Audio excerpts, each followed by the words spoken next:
लक्ष्मी चपत्न्यो अहोरात्रे प्रकाश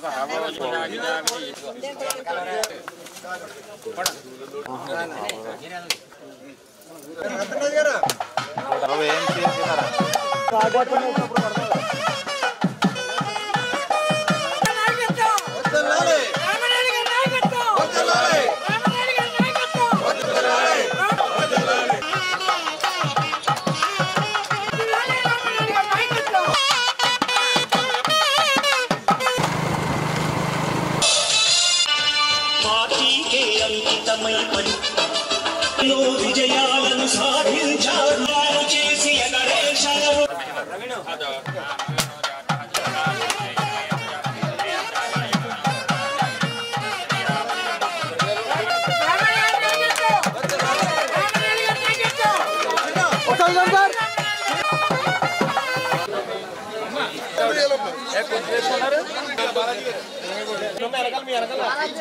చేసామంటున్నారు.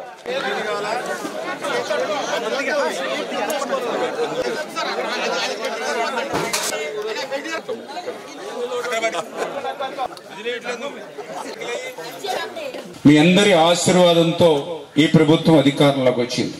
మీ గ్రామానికి మొదటి సంవత్సరం ఇన్ని చేస్తున్నామనంటే అదే కృతజ్ఞతను మీరు కూడా మా పట్ల చూపించి రేపు ఎప్పుడు ఏ ఎన్నికొచ్చినా కూడా పనిచేసేటువంటి వ్యక్తి పనిచేసేటువంటి ప్రభుత్వాన్ని ఆదరించేటువంటి విధంగా రేపు భవిష్యత్తులో ఈ ప్రభుత్వాన్ని మీరు ఆశీర్వదించినట్లయితే ఇంకా 10 పనులు మనం ఎక్కువ చేయగలుగుతాం.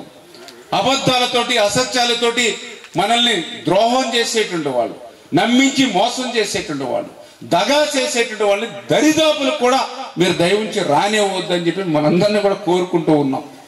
దయవుంచి ఇన్ని పనులు చేస్తున్నప్పుడు మీరు చెప్పాలి ధైర్యంగా, లేదు మా గ్రామానికి రోడ్డు వేశారు, మా గ్రామానికి మంచినీళ్ళు ఇస్తూ ఉన్నారు, మా గ్రామానికి శ్మశాన వాటికి వేశారు, సీసీ రోడ్లు వేస్తా ఉన్నారు, వాళ్ళు కడతా ఉన్నారు, మీరు మా ఇంటికి రావక్కర్లా, మేము ఓటేసి మళ్ళీ మిమ్మల్ని గెలిపించే బాధ్యత మాదే అని చెప్పేటువంటి ధీమా మాకు ఇవ్వాలి. అప్పుడు ఎందుకంటే మీ పెనుమూరు గ్రామానికి ఇప్పుడు చెప్పే అభివృద్ధి కార్యక్రమాలే కాదు, ఇంకొక పక్కన రాష్ట్రంలో కూడా చూస్తూ ఉన్నారు.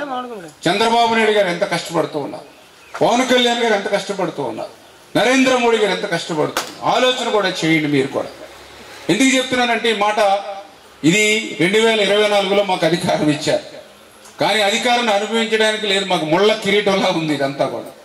ఎందుకంటే ఆయనకి ఒక్క ఛాన్స్ అంటే అధికారం ఇచ్చాం 5 సంవత్సరాలు, మొత్తం రాష్ట్రానంతా తుడిచిపెట్టుకుపోయాడు. చిల్లి గవ్వ లేకుండా ఖజానాన్ని మొత్తం ఖాళీ చేసిపోయాడు. 14 లక్షల కోట్ల అప్పు మా నెత్తి మీద పెట్టాడు. ఆ అప్పు మీకు పంచితే ఒక్కొక్కరికి 2,40,000 వస్తుంది అప్పు పంచితే. ఎన్నో కార్యక్రమాలు చేసుకుంటూ వెళ్తున్నాం. అంచేది ఇటువంటి ప్రభుత్వాన్ని మీరు తప్పనిసరిగా ఆశీర్వదించాలి. అబద్ధాలకి అసత్యాలని నమ్మకండి, దూరంగా ఉండండి, మంచికి మానవత్వానికి మీరు చోటు ఇవ్వండి అని చెప్పి మిమ్మల్ని అందరినీ కూడా కోరుకుంటూ